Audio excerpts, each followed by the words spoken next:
Magandang araw sa iyo mga guys. May share lang ako sa inyong video na gagawa ako ng isang sherbs na lalagyan ng paninda. May paggawa kasi sa akin isang sherbs na ganyan paninda niya. Titindahan daw siya. Kaya ito, bumili ako ng tubular na di uno. Ano lang, 1.2 lang na kapal. Di uno siya. Bali magiging side na lang nito yung 5 to 1/4. Ang sukat nung ginawa ko 1 feet. 1 feet yung kapal niya, yung width niya 6 feet. Tapos yung taas niya 5 feet. Yung tatlong ano diyan, tatlong shapes na pataas yan yung nalagay. Bandang baba, mali mga kwan.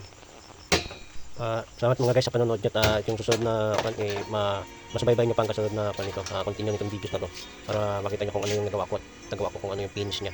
Pininturahan ko din siya. Maganda siyang tingnan mga guys. Kaya maganda siyang kwan, maging isang lalagyan.